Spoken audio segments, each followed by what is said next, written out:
व्याख्यामुद्रां करसरसिजैः पुस्तकं शङ्खचक्रे बिभ्रद्भिन्नस्फटिकरुचिरे पुण्डरीके निषण्णः अमलानश्रीरमृतविशदैरंशभिप्लावयन् मामाविर्भूयादनगमहिमा मानसे वागधीशः नमस्ते प्राणेश प्रणतविभवायामनिमगाः नमः स्वामिन् रामप्रियतमानमन् गुरुगुण नमस्तुभ्यं भीमप्रबलतमकृष्णेष्ट भगवन् नमः श्रीमन्मध्वप्रदिश सुदर्शन्नो जय जय श्रीगुरुभ्यो नमः नारायणं सुरगुरुं जगदेकनाथं भक्तप्रियं सकललोकनमस्कृतं च त्रैगुण्यवर्जितमजं विभुमाद्यमीशं वन्दे भवग्रम् अमरासुरसिद्धवन्द्यं नारायणं नमस्कृत्य नरं चैव नरोत्तमं देवीं सरस्वतीं व्यासं ततो जयमुदीरये. ವೇದವ್ಯಾಸರ ಮಹಾಭಾರತದ ಚಿಂತಕರಿಗೆ ವಂದನೆಗಳು. ಶಾಂತಿ ಪರ್ವದ 453ನೇ ಪ್ರವಚನ.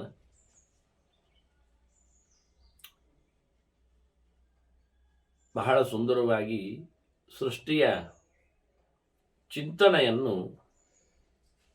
ಇಲ್ಲಿ ಭೀಷ್ಮರು ಸಂವಾದದ ಮೂಲಕ ಕೊಟ್ಟಿದ್ದಾರೆ, ತಿಳಿಸಿದ್ದಾರೆ. ಯಾಜ್ಞವಲ್ಕ್ಯರ ಉಪದೇಶ, ಯಾಜ್ಞವಲ್ಕ್ಯ ಗೀತೆ ಸಿಕ್ಕಿದೆ. ಅದರಲ್ಲಿ ಎಲ್ಲ ಇಂದ್ರಿಯಗಳಿಗೂ ಮುಖ್ಯ ವ್ಯಾಪಾರಕವಾದದ್ದು ಮನಸ್ಸು. ಹಾಗಾಗಿ ಪ್ರತಿಯೊಂದರ ಬಗ್ಗೆಯೂ ಹೇಳ್ತಾರೆ. ಕಣ್ಣಾಗಲಿ, ಕಿವಿಯಾಗಲಿ, ಯಾವುದೇ ಇಂದ್ರಿಯಗಳು ಮನಸ್ಸಿನ ಜೊತೆಯಲ್ಲಿ ಇಲ್ಲದೇ ಇದ್ದರೆ ಅಭಿಬೋಧಕ್ಕೆ ಕಾರಣ ಆಗುವುದಿಲ್ಲ, ಕೆಲಸ ಮಾಡುವುದಿಲ್ಲ ಅಂತ. ಹಾಗಾಗಿ ಮನಸ್ಸಿದ್ದರೆ ಮಾತ್ರವೇ ಎದುರಿಲ್ಲಿದ್ದಂತಹ ಚಿತ್ರ ಅದು ಮೂಡುತ್ತದೆ. ಹಾಗಾಯ್ತು. ಅಂದರೆ ಕ್ಯಾಮರಾ ತೆಗೆದಿಟ್ಟರೆ ಅದರಲ್ಲಿ ವಿಷನ್ ಕಾಣುವುದಿಲ್ಲ. ಯಾವಾಗ ನೀವು ಕ್ಲಿಕ್ ಮಾಡ್ತೀರಿ ಆಗ ಮಾತ್ರ ಅದು ಗ್ರಹಿಸ್ತದೆ. ಅದಕ್ಕೆ ಹಾಗೆ ಮನಸ್ಸು ಎನ್ನುವುದು ಕ್ಲಿಕ್ ಮಾಡಿದ ಹಾಗೆ. ಅದು ಈ ಕ್ಯಾಮರಾದಲ್ಲಿ ಆದರೆ ಎಷ್ಟರ ಸರಹದ್ದಿನಲ್ಲಿ ಆ ಕ್ಯಾಮರಾದ ಕಣ್ಣು ಕಾಣುತ್ತದೋ ಅಷ್ಟನ್ನದು ಕ್ಲಿಕ್ ಮಾಡಿದ ತಕ್ಷಣ ಗ್ರಹಿಸ್ತದೆ. ಅಂದರೆ ಪಿಕ್ಚರ್ ಮೂಡಿಸ್ತದೆ. ನಾವದನ್ನು ಝೂಮ್ ಮಾಡಿ ಎಷ್ಟು ಬೇಕಾದ್ರೆ ಅದನ್ನು ನೋಡ್ಬೋದು, ಗಮನಿಸ್ಬೋದು ಪ್ರತಿಯೊಂದನ್ನು. ಆದರೆ ನಮ್ಮ ಕಣ್ಣು ಹಾಗಲ್ಲ, ಇನ್ನು ವಿಚಿತ್ರ.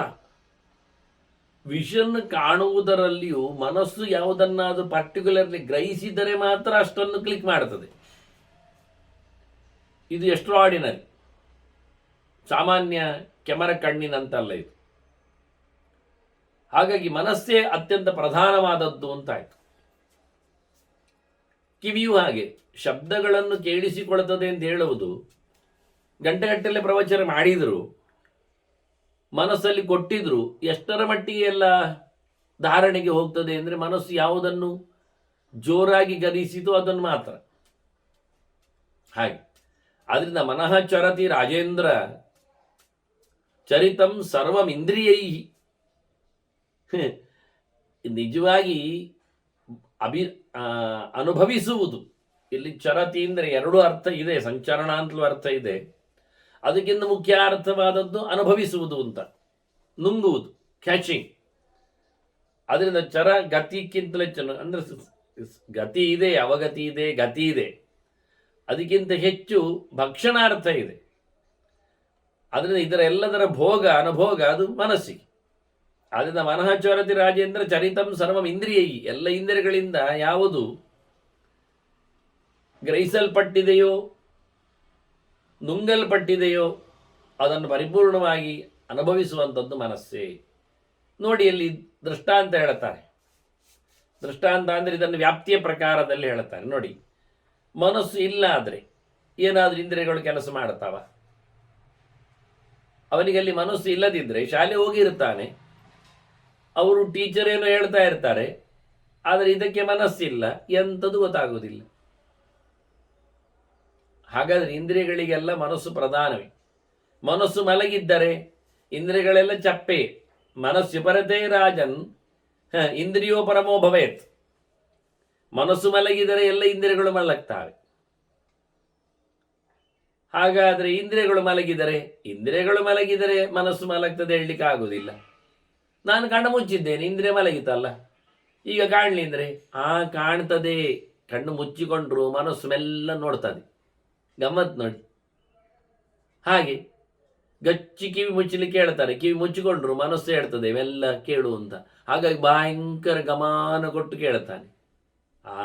ಹಾಗಾದ್ರೆ ಇಂದ್ರಿಯಗಳು ಉಪರತ ಅಂತ ಅರ್ಥ ಅಲ್ಲ, ಮುಚ್ಚಿದ್ರೆ ಅಂತ ಅರ್ಥ. ಅದಕ್ಕೆ ನಾನು ಹೇಳಿದೆ.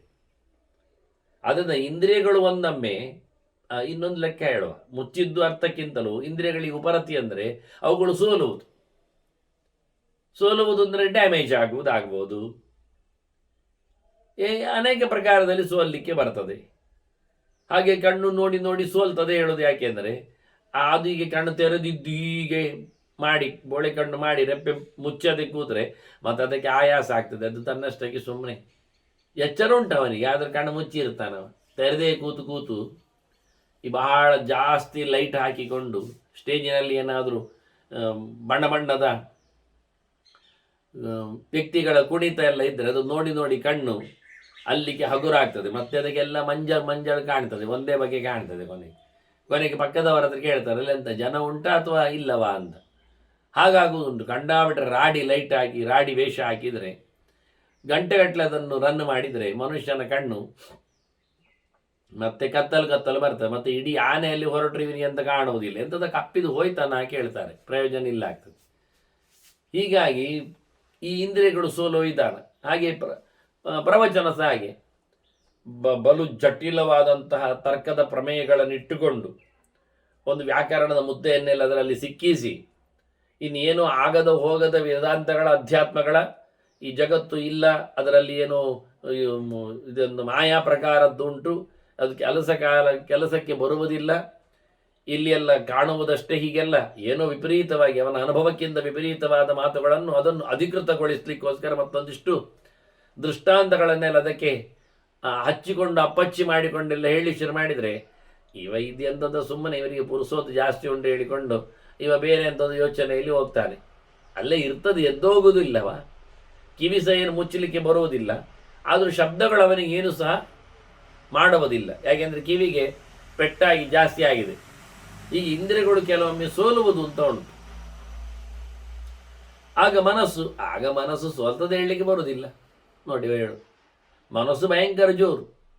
ಅದನ್ನ ಮನಸ್ಸು ಸೋತರೆ ಇಂದ್ರಿಯಗಳು ಸೋತಾಗೆ, ಇಂದ್ರಿಯಗಳು ಸೋತರೆ ಮನಸ್ಸು ಸೋತಾಗೆ ಅಂತ ಇಲ್ಲ. ಅಂದರೆ ಸಮವ್ಯಾಪ್ತಿಯೆಲ್ಲ ಇಲ್ಲ. ಅಂದರೆ ಎರಡು ಪ್ರಕಾರದಲ್ಲಿ ಹೇಳಲಿಕ್ಕೆ ಬರುವುದಿಲ್ಲ. ವಾಸ್ತವವಾಗಿ ಬೆಂಕಿ ಇದ್ದಲ್ಲಿ ಹೊಗೆ ಇರ್ತದೆ, ಹೊಗೆ ಇದ್ದಲ್ಲಿ ಬೆಂಕಿ ಇರ್ತದೆ, ಹಾಗೆಲ್ಲ ಹೇಳಲಿಕ್ಕೆ ಆಗುವುದಿಲ್ಲ.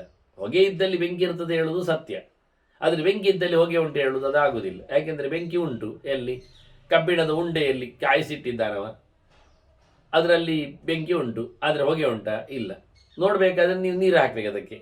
ಆದ್ದರಿಂದ ಬೆಂಕಿ ಇದ್ದಲ್ಲೆಲ್ಲ ಹೊಗೆ ಉಂಟು ಅಂತ ಹೇಳುವುದು ಕಷ್ಟ, ಹೊಗೆ ಇದ್ದಲ್ಲೆಲ್ಲ ಬೆಂಕಿ ಉಂಟು ಹೇಳುವುದು ಗ್ಯಾರಂಟಿ. ಈ ರೀತಿಯಾಗಿ ಬಹಳ ಚಂದವಾಗಿ ಸುಲಭವಾಗಿ ಹೇಳುವುದಾದರೆ ಆ ಹಾಲಿದ್ದಲ್ಲಿ ದನ ಇರ್ತದೆ, ಸತ್ಯ, ಅದು ಕುಡಿಯುವಂಥದ್ದು ಅಂತ ಇಟ್ಕೊಳ್ಳಿ. ಮತ್ತು ದನ ಇದ್ದಲ್ಲಿ ಹಾಲಿರ್ತದೆ ಅಂತ ಹೇಳಲಿಕ್ಕೆ ಆಗ್ತದ?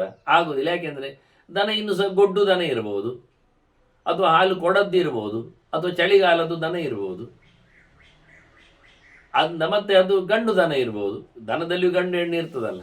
ಹಾಗಾಗಿ ಅದರಿಂದ ಹಾಲಿದ್ದಲ್ಲಿ ದನ ಇರ್ತದೆ ಗ್ಯಾರಂಟಿ. ಮತ್ತೆ ಎಂತ ಮಾಡ್ಲಿಕ್ಕೆ ಆಗುದಿಲ್ಲ. ಅದು ದನದ ಹಾಲೇ ಆಗಿದ್ದರೆ ಹಾಲನ್ನು ನೋಡಿ, ಅಂದರೆ ಮಗುವನ್ನು ನೋಡಿ ಅಪ್ಪ ಅಮ್ಮನನ್ನು ನೋಡ್ತೇವೆ, ಮತ್ತೆ ಮಗುವನ್ನು ನೋಡಿದ ತಕ್ಷಣ ಇದಕ್ಕೊಂದು ಜನ ಉಂಟೆ ಅಂತ, ಹೆಂಗಸು ಒಂದು ಗಂಡಸು ಉಂಟು ಅಂತ ತಿಳ್ಕೊಳ್ತೇವೆ. ಅದು ಸುಮ್ಮನೆ ಎಲ್ಲಿಂದ ಸಹ ಆಕಾಶದಿಂದ ಬೀಳ್ಲಿಕ್ಕಿಲ್ಲ ಅಂತ.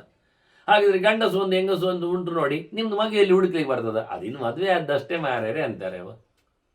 ಹಾಗೆ ಗಂಡಸು ಹೆಂಗಸು ಇದ್ದ ತಕ್ಷಣ ಮಗು ಇರಬೇಕು ಅಂತಿಲ್ಲ, ಆದರೆ ಮಗು ಇದ್ದ ತಕ್ಷಣ ಗಂಡಸು ಹೆಂಗಸು ಇರಲೇಬೇಕು. ಈಗಲ್ಲಾದರೆ ನಿನ್ನೆ ಎಲ್ಲಿ ಹೋಗಿದ್ದಾರೋ, ಅಲ್ಲಾದರೆ ಸತ್ತು ಹೋಗಿರ್ಬೋದು, ಅಂತ ಇರಬೇಕೆ ಅಲ್ವಾ? ಹಾಗೆ ಇದೆಲ್ಲ ವ್ಯಾಪ್ತಿಗಳ ನೆಲೆಯಲ್ಲಿ ಇದನ್ನು ಕೂಡಿಸುವ ಕ್ರಮಗಳು.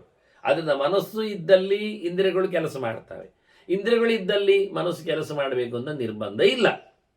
ಅದನ್ನ ಯಾರು ಪ್ರಧಾನ ಆಯ್ತು? ಈಗ ಮನಸ್ಸು ಪ್ರಧಾನ ಆಯ್ತು. ಮನಸ್ಸಿ ಪರತೆ ರಾಜನ್ ಇಂದ್ರಿಯೋ ಪರಮೋ ಭವೇತ್ ನ ಚೇಂದ್ರಿಯಸ್ಯ ಪರಮೇ ಮನಸ್ಸಿ ಪರಮೋ ಭವೇತ್ ಅಂತಾನೆ. ಆದ್ರಿಂದ ಇಂದ್ರಿಯಾಣಾಂಚ ಸರ್ವೇಶಾಂ ಈಶ್ವರಂ ಮನ ಉಚ್ಯತೆ. ಅದರಿಂದ ಮನಸ್ಸಿಗೆ ನಾವು ಪ್ರಾಧಾನ್ಯವನ್ನು ಕೊಟ್ಟಿದ್ದೇವೆ. ಎಲ್ಲ ಇಂದ್ರಿಯಗಳ ಒಡೆಯ ಯಾರು ಕೇಳಿದರೆ ಅದು ಮನಸ್ಸು. ಏತದ್ವಿಶಂತಿ ಭೂತಾನಿ ಸರ್ವಾಣೀಹ ಮಹಾಯಶ. ಈ ವಿಷಯದಲ್ಲೇ ಎಲ್ಲ ಪ್ರಾಣಿಗಳದ್ದು ಇರುವುದು ಒಡನಾಡು. ಕ್ರಿಮಿಕೀಟ, ಪ್ರಾಣಿ ಪ್ರಪಂಚ, ಮನುಷ್ಯ, ಪಕ್ಷಿಗಳು ಎಲ್ಲವೂ ಸಹ, ಮರಗಳೂ ಸಹ ಅಂತಸ್ಪರ್ಶಾಹ, ಒಳಗಿಂದ ಸಂವಹನಗಳನ್ನು ಮಾಡುವವುಗಳಿಂದ ಮನಸ್ಸುಂಟು ಅವುಗಳಿಗೆ. ಅದರಿಂದ ಎಲ್ಲೆಡೆಯೂ ಸಹ ಅತಿ ಪ್ರಧಾನವಾದ ಸಂಗತಿ ಯಾವ ಕೇಳಿದರೆ, ಎಲ್ಲರ ವ್ಯಾಪಾರಗಳು ಇರುವುದು ಸುಖ ದುಃಖದ ಅನುಭವಕ್ಕೆ ಕಾರಣವಾಗಿ ಬರುವಂಥದ್ದು. ಬದುಕು ಅಂದರೆ ಅಷ್ಟೇ ಅಲ್ವ ಮತ್ತೆಂದು. ಅದರಿಂದ ಮನಸ್ಸೇ ಅಂತ ಹೇಳಿಬಿಡ್ತಾರೆ. ಹೀಗೆ ಭಗವಂತನ ಬಗ್ಗೆ ಬಹಳ ಸುಂದರವಾದ ಮಾತನ್ನು ಹೇಳಿ, ಅನಾದಿ ನಿಧನಃ ಬ್ರಹ್ಮ ನಿತ್ಯ ಅಕ್ಷರೇವಚ ಯಥಾ ಸಂಸೃಜತೆ ಜಂತೂನ್ ಯಥಾ ಸಂಹರತೆ ಜಂತೂನ್ ಸಸರ್ಜ ಚ ಪುನಃ ಪುನಃ. ಹೀಗೆ ಎಲ್ಲದರ ಸೃಷ್ಟಿಯನ್ನು ಹೇಳುತ್ತಾ ಭಗವಂತನ ಬಗ್ಗೆ, ಅವನಿಗೆ ಯಾವುದೇ ರೀತಿಯಾದಂಥ ಕಡೆ ಇಲ್ಲ, ಕೊಡಿ ಇಲ್ಲ. ಅಂದರೆ ಅವನು ಹುಟ್ಟಿ ಬಂದವನಲ್ಲ, ಸತ್ತು ಹೋಗುವವನಲ್ಲ ಅಂತ ತಿಳಿಸ್ತಾ, ಪರಿಪೂರ್ಣನಾದ ನಿತ್ಯವೂ ಏಕಪ್ರಕಾರದಲ್ಲಿರುವ, ಏನನ್ನೂ ಕಳಕೊಳ್ಳದ, ಸೃಷ್ಟಿಯಲ್ಲಿ ಅವನಿಗೆ ಆಯಾಸ ಆಗ್ತದೆ, ಸಂಹಾರದಲ್ಲಿ ಅವರಿಗೆ ಸಂಕಟ ಅಂತದೆ, ಎಂಥದೂ ಇಲ್ಲ. ಕೆಲವರಿಗೆ ಹಾಗೆ ಸೃಷ್ಟಿಯಲ್ಲಿ ಆಯಾಸ ಆಗ್ತದೆ ಮಕ್ಕಳನ್ನು ಸಾಕುವುದು ಅಂದಾಗ, ಆನಂತರ ಮದುವೆ ಮಾಡಿಕೊಟ್ಟಾಗ ಸಂಭ್ರಮ ಆಗುವುದಿಲ್ಲ, ಆಗ ಅವರಿಗೆ ಮತ್ತೆ ಪುನಃ ಸಂಕಟ ಶುರುವಾಗ್ತದೆ. ಹಾಗೆ ಇಡೀ ಜಗತ್ತನ್ನು ಸೃಷ್ಟಿ ಮಾಡುವಲ್ಲಿ ಭಗವಂತ ಒದ್ದಾಡಿದ, ಮತ್ತು ಅದನ್ನು ಮುಗಿಸಿಕೊಡುವಲ್ಲಿ ಬಹಳ ಬೇಸರವನ್ನು ತಂದ, ಹಾಗೆಲ್ಲ ಇಲ್ಲೇ ಇಲ್ಲ, ಎಲ್ಲ ಒಂದೇ ಪ್ರಕಾರ ಅಂತ. ಹಾಗಾಗಿ ಭಗವಂತನಲ್ಲಿ ಯಾವುದೇ ಕಳ್ಕೊಳ್ಳುವಂತಹ ಪರಿಸ್ಥಿತಿ ಇಲ್ಲ. ಅವನು ಸಂಹಾರ ಮಾಡ್ತಾನೆ, ಮತ್ತೆ ಪುನಃ ಸೃಷ್ಟಿ ಮಾಡ್ತಾನೆ, ಮತ್ತೆ ಪುನಃ ಸಂಹಾರ ಮಾಡ್ತಾನೆ, ಮತ್ತೆ ಪುನಃ ಸೃಷ್ಟಿ ಮಾಡ್ತಾನೆ. ಹಾಗಾದರೆ ಸಂಹಾರದ ಕಥೆ ಹೇಗೆ ಉಂಟು ಕೇಳುವ, ಅದಕ್ಕೇನಂತೆ ಅಂತಾರೆ. ಬಹಳ ಅದ್ದೂರಿಯಾದಂಥ ಸಂಹಾರದ ಚಿಂತನೆ ಇಲ್ಲಿ ಮೂಡಿ ಬರ್ತದೆ ಗಮನಿಸಿದರೆ. ವಾಸ್ತವವಾಗಿ ಅಂದರೆ ಸಬ್ಜೆಕ್ಟ್ಗಳು ಹೇಗಿರ್ತವೆ ಎನ್ನುವುದನ್ನು ಅರ್ಥ ಮಾಡಿಕೊಳ್ಳಲಿಕ್ಕೆ ಈ ಹೊತ್ತನ್ನು ನಾವು ನೋಡಬೇಕು ವಾಸ್ತವವಾಗಿ. ಮತ್ತು ಇಲ್ಲೆಲ್ಲ ಲೆಕ್ಕ ಕೊಟ್ಟಿದ್ದಾರೆ ಒಂದೊಂದು ತತ್ವಗಳಿಗೆ, ಇಷ್ಟಿಷ್ಟು ಕಲ್ಪಗಳು, ಸಾವಿರಗಟ್ಟಲೆ ಇರುವವುಗಳು ಅಂತ ಹೇಳಿಕೊಂಡು. ಹಾಗೆಲ್ಲ ಅದರ ಅರ್ಥಗಳು ನೇರವಾಗಿ ಆಗೋದಿಲ್ಲ. ಕಲ್ಪಶಬ್ದಕ್ಕೆ ನಾವು ಇಲ್ಲಿ ಒಂದು ಬ್ರಹ್ಮ ಹೋಗಿ ಬರುವ ಲೆಕ್ಕಾಚಾರ ಮಾಡಲಿಕ್ಕೆ ಇಲ್ಲವೇ ಇಲ್ಲ. ಒಂದು ಬ್ರಹ್ಮನಲ್ಲಿಯೇ ದಿನದ ಲೆಕ್ಕಾಚಾರ ಮಾಡಲಿಕ್ಕೆ ಬರ್ತದೆ, ಅದನ್ನು ದಿನಕಲ್ಪ ಅಂತ ಕರೀತಾರೆ. ಆ ದಿನವು ಯುಗದ ಲೆಕ್ಕಾಚಾರದಲ್ಲಿ ಇರುವುದರಿಂದ ಅದನ್ನು ಯುಗ ಅಂತಲೂ ಕಲ್ಪಕ್ಕೆ ಅರ್ಥ ಮಾಡಿಕೊಳ್ಳಬಹುದು. ಹಿಂದೆ ಹೇಳಿದ್ನಲ್ಲ, ಚತುರ್ಮುಖನಿಗೆ ಒಂದು ಹಗಲ ಆಗಲಿಕ್ಕೆ 1,000 ಬಾರಿ 4 ಯುಗಗಳು ತಿರುಗಬೇಕು ಅಂತ. ಚತುರ್ಯುಗ ಸಹಸ್ರಾಣಿ ಬ್ರಹ್ಮಣ ದಿನ ಮುಚ್ಚತೆ, ಅಷ್ಟೇ ಮತ್ತೆ ರಾತ್ರಿ. ಇಂಥದ್ದವನಿಗೆ 1 ತಿಂಗಳು 30 ದಿವಸದ್ದು, ಅಂಥದ್ದವನಿಗೆ 12 ತಿಂಗಳು 1 ವರ್ಷದ್ದು, ಅಂಥದ್ದವನಿಗೆ 100 ವರ್ಷ ಆಯುಷ್ಯ ಮತ್ತೆಂಥದ್ದು. ಹಾಗಾಗಿ ಇಲ್ಲಿ ಹೇಳಿದ ಲೆಕ್ಕಾಚಾರಗಳಿಗೆಲ್ಲ, ಅಂದರೆ ಅಕ್ಷರಗಳಿಗೆ, ಸಂಖ್ಯೆಗಳಿಗೆಲ್ಲ ಒಂದು ವಿಚಿತ್ರವಾದ ಅರ್ಥಗಳಿರ್ತವೆ. ಈ ಯಾಜ್ಞವಲ್ಕ್ಯರು ಹೇಳುವಾಗ ಯಾವುದೇ ರೀತಿಯಲ್ಲಿ ರಾಜನಿಗೆ, ಜನಕನಿಗೆ ಅರ್ಥ ಆಗುವಂತೆ ಆ ಶಬ್ದಗಳನ್ನು ಪ್ರಯೋಗ ಮಾಡಿದ್ದಾರೆ, ಅರ್ಥ ಆಗುವುದಿಲ್ಲ. ಯೋಜನ ಶಬ್ದದ ಹಾಗೆ ಅದನ್ನು ಎಷ್ಟು ಲೆಕ್ಕಾಚಾರದಲ್ಲಿ ಯೋಜಿಸಬೇಕು ನಾವು ಗೊತ್ತಿಲ್ಲ. ಅದರ ಸಂಯೋಜನೆಯ ಕ್ರಮ ಏನು? ಸಂಖ್ಯಾಶಾಸ್ತ್ರದಲ್ಲಿ ಒಂದು ನಿಯಮ ಇದೆ, ಅದು ಎಷ್ಟು ಹೇಳಿದರೂ ಎಷ್ಟು ಆಗ್ಬೋದು ಅಂತ. ಆದ್ದರಿಂದ ಏಕಂಶತಃ ಸಹಸ್ರಂಚ ಸರ್ವಂತು ಅಕ್ಷಯವಾಚಕಂ ಅಂತ. 100 ಕಾಲ ಬದುಕಿರಿ ಅಂದರೆ 100 ಅಂತ ಆಗಬೇಕು ಅಂತ ಇಲ್ಲ. 100 ಕಾಲ ಅಂದರೆ 100 ಅಂತ ಅರ್ಥ ಆಗಿಕೊಂಡು ನೀವು 100ಕ್ಕೆ 100% ಲೆಕ್ಕಾಚಾರದಲ್ಲಿ ಹೇಳಲಿಕ್ಕೂ ಅರ್ಥ ಆಗ್ಬೋದು. 100 ಅಂದರೆ 1000 ವರ್ಷವೂ ಹೌದು. ಯಾಕೆಂದರೆ ವೇದದಲ್ಲಿ ಶತಮಾನಂಭವತು ಶತಾಯು ಪುರುಷ ಅಂತ ಉಂಟು. ಅದು ಯಾವುದು? ಕಲಿಯುಗದ ಮನುಷ್ಯನಿಗೆ ಹೇಳಿದ್ದು ವೇದಮಂತ್ರ. ವೇದಮಂತ್ರ ಸಾರ್ವಕಾಲಿಕ ಅಲ್ವಾ, ವ್ಯತ್ಯಾಸ ಆಗೋದಿಲ್ಲ ಅಲ್ಲ. ಹಾಗಾದರೆ ಶತಮಾನಂಭವತು ಅಂದರೆ ಏನರ್ಥ? 100ಕ್ಕೆ 100 ಬದುಕು ಮಾರಾಯ ಅಂತ ವರ್ಷ. ಅದು ನಿನಗೆ ಎಷ್ಟು ಆಗಿದೆ ಅದು ಗೊತ್ತಿಲ್ಲ, ಅಷ್ಟು 10,000 ವರ್ಷ. ಕೃತಯುಗದವನಾದರೆ ಲಕ್ಷಗಟ್ಟಲೆ ವರ್ಷ. ಹಾಗಾಗಿ ಅಲ್ಲೇ ಸ್ಪಷ್ಟ ಆಯ್ತಲ್ಲ, ವೇದವೇ ಶತಮಾನಂಭವತಿ ಎನ್ನುವಲ್ಲಿ 99 ಕೂಡಿಸು 1 ಅಂತ ಹೇಳಿ 100ಕ್ಕೆ 100 ಹೇಳಿದ್ದಲ್ಲ ಅದು. ಮತ್ತೆ 100% ಅರ್ಥದಲ್ಲಿ ಮಾಡಿತು. ಮತ್ತೆ ಶತಮಾನಂಭವತು ಅಂದರೆ ಸುಖವನ್ನು ಕೊಡುವಂತೆ ಆಗಲಿ ಎನ್ನುವ ಅರ್ಥ ಆಗ್ತದೆ. ಸಂಖ್ಯೆಯ ಲೆಕ್ಕವನ್ನೇ ಬಿಡಬಹುದು. ಅದಕ್ಕೆ ಸ್ವರದ ಪ್ರಕ್ರಿಯೆಯೋ ವ್ಯಾಕರಣದ ಲೆಕ್ಕವೋ ಯಾವುದು ಬೀಳುವುದಿಲ್ಲ. ಎಲ್ಲಿ ಬೇಕಾದ್ರಲ್ಲಿ ನೀವು ಪ್ರಯೋಗ ಮಾಡಿ ಸಂಖ್ಯೆಯನ್ನು ಸಹ ಸಾಂಖ್ಯಿಕವಾಗಿ ಪ್ರಯೋಗ ಮಾಡಬಹುದು. ಆ ಶಬ್ದವನ್ನು ಈಗ ಏಕ ಅಂದರೆ ಒಂದು ಅಂತ ನಿಮಗೆ ಗೊತ್ತುಂಟು ಅರ್ಥ ಅಲ್ವಾ? ಏಕಮೇವ ಅದ್ವಿತೀಯಂ ಬ್ರಹ್ಮ ಎನ್ನುವಲ್ಲಿ ಅಲ್ಲ, ಏಕೆ ಮುಖ್ಯ ಅನ್ಯ ಕೇವಲ ಅಂತ ಉಂಟು, ಗೊತ್ತುಂಟ? ಏಕ ಶಬ್ದಕ್ಕೆ ಸುಮಾರು ಅರ್ಥ ಉಂಟು. ಒಡೆಯ ಅಂತಲೂ ಅರ್ಥ ಬರ್ತದೆ, ಅಂದರೆ ಮುಖ್ಯ ಅಂತ ಅರ್ಥ ಬರ್ತದೆ. ಹಾಗಾಗಿ ಇದೆಲ್ಲ ಅನ್ಯ ಅಂತಲೂ ಅರ್ಥ ಬರ್ತದೆ, ಭಿನ್ನ ಬೇರೆ ಅಂತಲೂ ಅರ್ಥ ಬರ್ತದೆ. ಈಗ ಅನೇಕ ಅರ್ಥಗಳು ಸಂಖ್ಯೆಯಲ್ಲಿಯೂ ಬರಲಿಕ್ಕೆ ಹೋಗಿ ಸುಲಭದಲ್ಲಿ ಅರ್ಥ ಆಗಲಿಕ್ಕೆ ಆಗುವುದಿಲ್ಲ. ಅದರಿಂದ ಶತ ದಶ ಅಂತ ನೋಡಿ, ನಳನ ಕಥೆಯಲ್ಲಿ ಕರ್ಕೋಗಡಗನ ಪರಿಸ್ಥಿತಿಯಲ್ಲಿ ನೀನು ಹೆಜ್ಜೆ ಇಡು ಮಾರಾಯ ಲೆಕ್ಕ ಮಾಡಿ, ಆಯ್ತು ಏಕಂ ಅಂದ, ಹೇಳು ದ್ವಯ ಅನ್ನು ಆಯ್ತು ಅಂದ. ಹಾಗೆ ನವ ಅಂದ, 9 ಹೆಜ್ಜೆ ಇಟ್ಟು ದಶ ಅಂದ. ಖಚಿತಲ್ಲ ಇದು? ಇದಕ್ಕೆ ಶಾಲೆಯಲ್ಲಿ ಲೆಕ್ಕ ಹೇಳಿಕೊಟ್ಟಾಗ 1 ರಿಂದ 9 ಮಾತ್ರ ಹೇಳಿದ್ದಾರೆ, 10 ಗೊತ್ತಿಲ್ಲ. ಅದು ದಶ ಅಂದ ತಕ್ಷಣ 10 ನವ ಹೇಳಿದ್ದು. ಮೊದಲೇ ಹೇಳಿದ್ದು ಅದುವೆಯ ಕರ್ಕೋಟಕನಾಗ, ನೀನು ಹೆಜ್ಜೆ ಲೆಕ್ಕ ಹಾಕು, ನಾನು ಬರ್ತೇನೆ ಹಿಂದೆ ಅಂತ. ಅವ ಸುಮ್ಮನೆ 1 2 ಅಂತ ಲೆಕ್ಕ ಹಾಕಿಕೊಂಡು ಹೆಜ್ಜೆ ಹಾಕಿದ್ದು ಹೋದ, ದಶ ಅಂದ. ಆಗ ಸಂಸ್ಕೃತದಲ್ಲಿ ಹೇಳಿದ್ದಾನೆ ಎನ್ನುವುದು ಸತ್ಯ ನೋಡಿ. ಅದು ಕಚ್ಚಿ ಬಿಟ್ಟಿದ್ದು. ಯಾಕೆ ದಶ ಶಬ್ದಕ್ಕೆ 10 ಅಂತಲೂ ಅರ್ಥ ಉಂಟು, ಕಚ್ಚು ಅಂತಲೂ ಅರ್ಥ ಉಂಟು. ನೋಡಿ ಎಂತ ಮಾಡಿ, ಏನು ಮಾಡಲಿಕ್ಕೆ ಬರ್ತೀವಿ? ಈಗ ಮಡಿ ಇದ್ದ ಹಾಗೆ, ಅವ ಭಾರಿ ಮಡಿ ಇದ್ದಾನೆ ಹೇಳುವಾಗ ಮಡಿ ಅನ್ನುವ ಶಬ್ದಕ್ಕೆ ಅರ್ಥ ಮೈಲಿಗೆ ಅಲ್ಲ, ಶುಚಿ ಅಂತ ಅರ್ಥ ಬರ್ತದೆ. ಅವನು ಮಡಿದಿದ್ದಾನೆ, ಅವನು ಮಡಿದಿದ್ದಾನೆ ಅಂದರೆ ಮಡಿ ಅಂದರೆ ಸಾಯುವುದು ಅಂತ ಅರ್ಥ ಅಲ್ವ? ಮಡಿ ಶಬ್ದಕ್ಕೆ ಮಡಿ, ಕಡಿ, ಮಡಿ, ದಡಿ ಎಲ್ಲ ಹೇಳಿಕೊಂಡಾಗಿ. ಅದರಿಂದ ಅದು ಕ್ರಿಯೆಯನ್ನು ಸೂಚಿಸಬಹುದು, ಮತ್ತು ಬೇರೆಯ ವ್ಯವಸ್ಥೆಯನ್ನು ಸಹ, ನಾಮವನ್ನು ಸಹ ತಿಳಿಸ್ಬೋದು.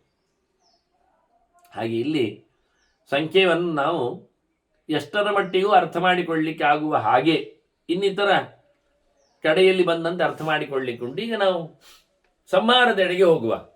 ಹೇಗಿದೆ ಸಂಹಾರ? ಬಹಳ ಅದ್ದೂರಿಯಾದಂಥ ಸಂಹಾರ. ಇದನ್ನು ಸ್ವಲ್ಪ ಗಮನಿಸಬೇಕು. ಏಕೆಂದರೆ ಇಲ್ಲಿ ಪದಪ್ರಯೋಗಗಳಲ್ಲಿ ಒಂದು ಔಚಿತ್ಯಗಳು ತುಂಬಿವೆ, ವೈಶಿಷ್ಟ್ಯಗಳು ನಿಂತಿವೆ. ಇಲ್ಲಿ ಸೃಷ್ಟಿಯಲ್ಲಿ ಬಂದಾಗಲೇ ಮೊದಲಿಗೆ ಅವ್ಯಕ್ತದ ಶಬ್ದವನ್ನು ಪ್ರಯೋಗ ಮಾಡಿ ತಂದಿದ್ರು. ಹಾಗಾಗಿ ಸಂಹಾರದಲ್ಲಿ ಅವ್ಯಕ್ತನನ್ನು ಇಟ್ಟುಕೊಳ್ಳುತ್ತಾರೆ. ನಮಗೆ ಕನ್ಫ್ಯೂಸ್ ಆಗುವುದು ತತ್ವಗಳ ಹೆಸರುಗಳಲ್ಲೇ. ಮೇಲಿನ ಹೆಸರುಗಳೆಲ್ಲ ಭಾರಿ ಕಾಂಪ್ಲಿಕೇಟೆಡ್. ಈ ವಿಷಯಗಳಿಗೇನು ಸಮಸ್ಯೆ ಇಲ್ಲ, ಶಬ್ದಾದಿಗಳಿಗೆ, ಶಬ್ದ ಸ್ಪರ್ಶ ರೂಪ ರಸ ಗಂಧಗಳಿಗೆ. ಮತ್ತು ಜ್ಞಾನೇಂದ್ರಿಯಗಳಿಗೆ ಕರ್ಮೇಂದ್ರಿಯಗಳಿಗೇನು ದೊಡ್ಡ ಆಪತ್ತುಗಳಿಲ್ಲ. ಆನಂತರ ಭೂತಗಳಲ್ಲಿಯೂ ಆಕಾಶ ಅಂತೇಳಿ ಗಾಳಿಯನ್ನು ಕರೆಯುವುದಾಗಲಿ, ನೀರು ಅಂತೇಳಿ ನೆಲವನ್ನು ಹೇಳೋದಾಗಲೇ ಇಲ್ಲ, ಹಾಗೆಲ್ಲ ಇಲ್ಲ. ಆದ್ದರಿಂದ ಇವುಗಳೆಲ್ಲ ಸುಲಭ. ಪಂಚ ಜ್ಞಾನೇಂದ್ರಿಯಗಳು, ಪಂಚ ಕರ್ಮೇಂದ್ರಿಯಗಳು, ಪಂಚ ವಿಷಯಗಳು, ಪಂಚಭೂತಗಳು, ದಟ್ಸ್ ಓವರ್. ಅದರ ಆಚೆಗೆ ಹೋಗುವಾಗ ಸ್ವಲ್ಪ ಕನ್ಫ್ಯೂಸ್ ಆಗ್ತದೆ, ಹೆಚ್ಚು ಕಡಿಮೆ ಆಗ್ತದೆ, ಗಲಾಟೆ ಆಗ್ತದೆ. ಮನಸ್ಸು, ಬುದ್ಧಿ, ಅಹಂಕಾರ, ಚಿತ್ತ, ಚೇತನ ಇದೆಲ್ಲ ಒಂದೆಯ ಬೇರೆಯ? ಕೆಲವರು ಬುದ್ಧಿ ತತ್ವ ಅಂತಾರೆ, ಕೆಲವರು ಮನಸ್ತತ್ವ ಅಂತಾರೆ, ಅಹಂಕಾರವನ್ನು ಗಮನಿಸ್ತಾರೆ, ಅವ್ಯಕ್ತ ಅಂತಾರೆ, ಮಹದ್ ಅಂತಾರೆ, ಪುರುಷ ಅಂತಾರೆ. ಅದು ಪುರುಷ ಭಗವಂತನೇ ಬಿಡಿ. ಈಗ ಮಹತ್ತತ್ವವು ಸರಿ, ಚತುರ್ಮುಖ ದೊಡ್ಡವ ಅಂತ ಅರ್ಥದಲ್ಲಿ ಮಾಡಬಹುದು, ಜೀವಕೋಟಿಯಲ್ಲಿ ದೊಡ್ಡವ, ತತ್ವದಲ್ಲಿ ದೊಡ್ಡವ ಅಂತ. ಅದರಿಂದ ಮಹತ್ತಿಗಿಂತ ಮೇಲಕ್ಕೆ ಬಂದಾಗ ಅವ್ಯಕ್ತ ಶಬ್ದ ಪ್ರಯೋಗ ಮಾಡಿ ಅಲ್ಲಿ ನಿಲ್ಲಿಸಿಬಿಟ್ರೆ ಅದು ಭಗವಂತನ ಅವ್ಯಕ್ತ, ಮಹಾಲಕ್ಷ್ಮಿ ಅವ್ಯಕ್ತ. ಕೆಲವೊಮ್ಮೆ ಸೃಷ್ಟಿಗೆ ಹೆಸರಿನಲ್ಲಿ ಬಂದಾಗ ಅವ್ಯಕ್ತ ಶಬ್ದದಿಂದ ಲಕ್ಷ್ಮಿಯನ್ನು ತಗೊಳ್ಬೇಕು, ಕೆಲವೊಮ್ಮೆ ನಾರಾಯಣ ತಗೊಳ್ಬೇಕು, ಕೆಲವೊಮ್ಮೆ ಇಬ್ಬರನ್ನು ತಗೊಳ್ಳಿಕ್ಕೆ ಬರ್ತದೆ. ಅದು ಸ್ತ್ರೀಲಿಂಗ, ಪುಲ್ಲಿಂಗ, ನಪುಂಸಲಿಂಗ ಹಾಗೆಲ್ಲ ಹೇಳಲಿಕ್ಕೆ ಹೋಗಬೇಡಿ. ಅದು ಶಬ್ದವನ್ನು ಬಳಸುವ ರೀತಿ, ಅದು ಕಾಣದಿರುವುದು ಎಂಥದ್ದು ಆಗ್ಬೋದು, ಸ್ಪಷ್ಟವಾಗಿ ಗೋಚರಕ್ಕೆ ಬಾರದಿರುವುದು, ಸರ್ವಾತ್ಮನ ತಿಳಿಯಲಿಕ್ಕೆ ಆಗದಿರುವುದು. ಅದು ಬ್ರಹ್ಮ ಆದರೆ ಅವ್ಯಕ್ತಂ, ಅದು ಪುರುಷ ಆದರೆ ಅವ್ಯಕ್ತ, ಅದು ಪ್ರಕೃತಿ ಆದರೆ ಅದು ಅವ್ಯಕ್ತ ಆಗ್ತದೆ ಅಷ್ಟೆ. ಅದು ಶಬ್ದ ರೂಪಗಳು, ಯಾರನ್ನು ಹೇಗೂ ಹೇಳಲಿಕ್ಕೆ ಬರ್ತದೆ ಇಲ್ಲ. ಆದ್ರಿಂದ ಇಲ್ಲಿ ಅವ್ಯಕ್ತದಿಂದ ಶುರು ಮಾಡ್ತಾರೆ. ಅಹಕ್ಷಯ ಮಥೋ ಬುದ್ಧ್ವಾ ನಿಶಿ ಸ್ವಪ್ರಮನಸ್ತತ ಚೋದಯಾಮಾಸ ಭಗವಾನ್ ಅವ್ಯಕ್ತ ಅಹಂಕೃತಂ ನರಂ. ನಾನು ಹೇಗೆ ಅರ್ಥ ಹೇಳೋದು ಅರ್ಥ ಆಗುವುದಿಲ್ಲ ಶಬ್ದಗಳಿಗೆ. ಏನೆಲ್ಲ ನಮ್ಮನ್ನು ದುಡಿಸಿಕೊಳ್ಳಿಕ್ಕೆ ಬೇಕಾದ ಪದಗಳನ್ನು ಪ್ರಯೋಗ ಮಾಡ್ತಾನೆ ಋಷಿ. ಆಯ್ತಪ್ಪ, ಅಹಕ್ಷಯ ಮತೋ ಬುದ್ಧ್ವ, ಹಗಲು ಮುಗಿತದೆ ಎನ್ನುವುದು ಎಚ್ಚರಕ್ಕೆ ತಂದುಕೊಂಡು ನೋಡಿ. ಹಗಲು ಮುಗಿಯುವುದು ಅಂದರೆ ಹಗಲು ಕರನಾದವನು ಹೋಗಿಬಿಡುವುದು, ಹಗಲುಕರ ಅಂದರೆ ದಿವಾಕರ ಸೂರ್ಯ, ಸೂರ್ಯನಿಗೆ ಇಷ್ಟೇ ಡ್ಯೂಟಿ. ಇವೆಲ್ಲ ಲೆಕ್ಕ ಮಾಡಿದರೆ ನನಗೆ ತುಂಬ ಖುಷಿ ಆಗೋದು. ನೀವು ಬೇಕಾದ್ರೆ ಎಷ್ಟು ಬೇಕಾದ್ರೆ ಬೈಲಿ, ನನಗೆ ಗೊತ್ತಿಲ್ಲ. ಯಾಕೆಂದರೆ ನೀವು ಇವನಿಗೆ ವಿದೇಶ ಆಗುವುದಿಲ್ಲ ಅಂತ ಹೇಳಿಕೊಂಡು ನನ್ನನ್ನು ಪರದೇಶದ ವಿರೋಧಿ ಅಂತ ಅರ್ಥ ಮಾಡ್ತೀರಿ. ಇಲ್ಲಿ ನಾನು ಹೇಳ್ತೇನೆ ನೋಡಿ, ಇನ್ನೊಮ್ಮೆ ಕೇಳಿ. ಚತುರ್ಮುಖನಿಗೆ ಎಷ್ಟು ಹಗಲು ಉದ್ದ? ಯುಗ ಸಹಸ್ರಾಣಿ ಬ್ರಹ್ಮಣೋ ದಿನ ಮುಚ್ಚತೆ ಅನ್ನೋದು ದಿನಕರನ ಲೆಕ್ಕಾಚಾರ ಮಾಡ್ತಾ, ಹಗಲು ಅಂದರೆ ಅವನಿಗೆ 1000 ಯುಗಗಳು ಅಂತ. ಮತ್ತೆ ರಾತ್ರಿ ಎಷ್ಟ್ರಿ ಅವನಿಗೆ? ತಾವದೇವ ಅಷ್ಟೇ ಅಂತ ಅಲ್ವಾ? ಅಷ್ಟೇ ಅಂದ್ರೆ ಎಷ್ಟು? 1000 ಯುಗ ಚಕ್ರಗಳು. ಹಾಗಾದ್ರೆ ಏನಾಯ್ತು? ಹಗಲು ಮತ್ತೆ ರಾತ್ರಿಯು ಸಮನಾಗಿ ಉಂಟು ಅಂತ ಆಯ್ತಾ ಇಲ್ವಾ? ಹಾಗಾದ್ರೆ ಅವನ ಸೂರ್ಯೋದಯ, ಅವನ ಸೂರ್ಯಾಸ್ತ ಅದು ಕ್ರಮ ಪ್ರಕಾರವಾಗಿ ಉಂಟು. ಸ್ವಲ್ಪ ಹೆಚ್ಚು ಕಡಿಮೆ ಆದರೆ ಅಷ್ಟೇನು ದೊಡ್ಡ ಸಂಗತಿ ಅಲ್ಲ ಅದು. ನಮ್ಮ ಬದಿಯಲ್ಲಿ ಅಂದರೆ ಉಡುಪಿ ಬದಿಯಲ್ಲಿ ಸೂರ್ಯೋದಯ ಕೆಲವೊಮ್ಮೆ 6 ಗಂಟೆಗೆ, ಕೆಲವೊಮ್ಮೆ 7 ಗಂಟೆಗೆ, ಅಂದರೆ 6ರಿಂದ 7ಕ್ಕೆ ಹೋಗ್ತದೆ, 7ರಿಂದ 6ಕ್ಕೆ ಬರ್ತದೆ. ಉತ್ತರಾಯಣ ದಕ್ಷಿಣಾಯನದ ಲೆಕ್ಕಾಚಾರ. ಅವನ ಸಂಚಾರ ದಕ್ಷಿಣದಿಂದ ಉತ್ತರಕ್ಕೆ ಹೋದಾಗ, ಉತ್ತರದಿಂದ ದಕ್ಷಿಣಕ್ಕೆ ಬಂದಾಗ ಹೆಚ್ಚು ಕಡಿಮೆ ಆಗ್ತದೆ. ಹಾಗೆ ಕತ್ತುವುದವ ಅಸ್ತ ಅದೇ 6ಕ್ಕೆ ಹತ್ತಿರಕ್ಕೆ, 7ಕ್ಕೆ ಹತ್ತಿರಕ್ಕೆ, 6ರಿಂದ 7ರವರೆಗೆ ಅವನು ಕದ್ದುತ್ತಾನೆ ಅಷ್ಟೆ. ಇದನ್ನು ಭಾಗವತ ಗಮನಿಸಿದೆ, ಗುರುತಿಸಿದೆ. ಯಾವಾಗ ಹಗಲು ಉದ್ದಾಗ್ತದೆ, ಯಾವಾಗ ರಾತ್ರಿ ಉದ್ದಾಗ್ತದೆ, ಆಗ ಯಾವುದು ದಕ್ಷಿಣಾಯನ, ಅದು ಯಾವುದು ಉತ್ತರಾಯಣ ಅಂತ ಈ ರಾತ್ರಿ ಹಗಲು ಉದ್ದಗಿಡ್ಡಾಗುವುದನ್ನು ಕೊಟ್ಟಿದೆ. ಅದರಿಂದ ಸಮಾನ ಇರಬೇಕು ಅನ್ನೋ ನಿಯಮ ಅಲ್ಲ. ಉದ್ದಗಿಡ್ಡ ಆಗ್ತದೆ, ಆದರೆ ಕಂಡಬಟ್ಟೆ ಉದ್ದಗಿಡ್ಡ ಅಲ್ಲ. ನಾನು ಕೆಲವು ಪರದೇಶಗಳ ಸೂರ್ಯೋದಯ ಸೂರ್ಯಾಸ್ತಗಳನ್ನೆಲ್ಲ ಕೇಳಿ ತಿಳ್ಕೊಂಡಿದ್ದೇನೆ. ಅಲ್ಲಿ ಕೆಲವೊಮ್ಮೆ ಸೂರ್ಯಾಸ್ತ ಸಂಜೆ ಅಂದರೆ ರಾತ್ರಿ ಹೊತ್ತಿಗೆ 8 ಗಂಟೆ ನಂತರ, ಕೆಲವೊಮ್ಮೆ ಸೂರ್ಯೋದಯ ಕೆಲವು ದೇಶಗಳಲ್ಲಿ ಅಲ್ಲಿ ಬೆಳಿಗ್ಗೆ 3 ಗಂಟೆಗೆ, 2 ಗಂಟೆಗೆ. ಹಾಗಾದರೆ ರಾತ್ರಿ ಎಷ್ಟು ಅಲ್ಲಿ ಮಾನ? ಒಂದು 3-4 ಗಂಟೆ ರಾತ್ರಿ ಮಾನ ಅಲ್ಲಿ. 3-4 ಗಂಟೆಯನ್ನು ಒಂದೊಂದು ಯಾಮಕ್ಕೆ 1 ಗಂಟೆ ಮಾಡಬೇಕು ನಾವು ಲೆಕ್ಕ. ಯಾಮಾತ್ ಪರದೇವ ಸ್ವಪೇತ್ ಅಂದರೆ 1 ಗಂಟೆ ಬಿಟ್ಟು ಸೂರ್ಯಾಸ್ತ ಆಗಿ 1 ಗಂಟೆ ಬಿಟ್ಟು ಅವನು ಮಲಗಲಿಕ್ಕೆ, ತಿನ್ನುವುದು ಮಲಗುವುದು ಅಷ್ಟೇ. ಮತ್ತೆ ಸಮಯ ಇರುವುದು. ಸೂರ್ಯಾಸ್ತ ಆದ ತಕ್ಷಣವ ರಾತ್ರಿ ಪೂಜೆ ಮಾಡಲಿಕ್ಕೆ, ರಾತ್ರಿ ಪೂಜೆ ಮಾಡಿದ ತಕ್ಷಣ ಊಟ ಮಾಡಲಿಕ್ಕೆ, ಊಟ ಮಾಡಿದ ತಕ್ಷಣ ಅವನು ಮಲಗಲಿಕ್ಕೆ. ಎಷ್ಟು ಗಂಟೆ ಮಲಗಲಿಕ್ಕೆ? ಮಧ್ಯಯಾಮ 2 ಅಂದರೆ 2 ಗಂಟೆ ಮಲಗಲಿಕ್ಕೆ, ಮತ್ತೆ ಮತ್ತೆ ಬ್ರಹ್ಮ ಮುಹೂರ್ತ ಕೊನೆಯದ್ದು. ಆದ್ದರಿಂದ ಪರದೇಶದಲ್ಲಿ 8 ಗಂಟೆಯನ್ನು ನಾನು ಲಾಸ್ಟ್ ಪೆಟ್ಟಲ್ಲಿಟ್ಟದ್ದು ಅಸ್ತ ಅಂತ. 9 ಗಂಟೆ 8 ಗಂಟೆ ಅಸ್ತ ಆದರೆ 2 ಗಂಟೆ ಉದಯ ಆದರೆ 4 ಗಂಟೆ ಸಿಗುವುದಲ್ವ ಅಲ್ಲಿ? ಒಂದು 5-6 ಗಂಟೆ ಸಿಗ್ತದೆ ಕೆಲವೊಮ್ಮೆ. 10 ಗಂಟೆ ಅಸ್ತ ಆದರೆ 10 ಗಂಟೆ ಅಸ್ತ, 2 ಗಂಟೆ ಉದಯ, 4 ಗಂಟೆ ಸಿಗುವುದು. ಅವ 11 ಗಂಟೆಗೆ ಮಲಗಬೇಕು, ಮತ್ತೆ 1 ಗಂಟೆಗೆ ಏಳಬೇಕು. ಬಹಳ ಅದ್ದೂರಿಯಾಗಿರ್ತದೆ. ಈ ನಮೂನೆ ಬೇರೆ ದೇಶಗಳಲ್ಲಿನ ಸಾಧನೆ ನಮ್ಮ ವ್ಯವಹಾರದಲ್ಲಿ ಹೇಳಿದ ಸೂರ್ಯೋದಯ ಸೂರ್ಯಾಸ್ತಮಾನದ ಚತುರ್ಮುಖನ ರಾತ್ರಿ ಹಗಲಿನ ಲೆಕ್ಕಾಚಾರಕ್ಕೆ ಸರಿ ಬರುವುದಿಲ್ಲ. ಆದ್ರಿಂದ ಇಲ್ಲಿ ಎಲ್ಲ ದೇಶಗಳಲ್ಲಿ ಜನವಸತಿಗೆ ಸಾಧನೆಗೆ ಹೇಳಿಸಿದ್ದಲ್ಲ ಅವುಗಳು. ನಾವು ಕಷ್ಟಪಟ್ಟು ಅವರಿಗೆಲ್ಲ ಜಪ ಹೇಳಿಕೊಡುವುದು, ಪೂಜೆ ಮಾಡಲಿಕ್ಕೆ ತಿಳಿಸುವುದು ಎನ್ನುವುದು ಅದು ಶಾಸ್ತ್ರ ವಿಚಾರಕ್ಕೆ ಎಷ್ಟು ಸತ್ಯವಾಗಿದೆ ಎನ್ನುವುದು ಕಷ್ಟ ಅರ್ಥ ಆಗುವುದು. ನನಗಿದೇ ತುಂಬ ತೊಂದರೆಗೆ ಬಿದ್ದ ವಿಷಯ. ಹಾಗಾಗಿ ಇಲ್ಲಿ ಬಹಳ ಸ್ಪಷ್ಟವಾಗಿ ಹೇಳ್ತಾನೆ, ಅಹಕ್ಷಯ ಮತೋ ಬುದ್ಧ ಅಂತ. ಹಗಲು ಮುಗಿಯಿತು ಅಂದಾಗ, ಅಂದ್ರೆ ಹಗಲು ಮುಗಿಯುವುದು ಅಂದ್ರೆ ಇಷ್ಟೇ, ಸಂಜೆ 6 ಗಂಟೆ ಆಯ್ತು ಅಂತ ಅರ್ಥ.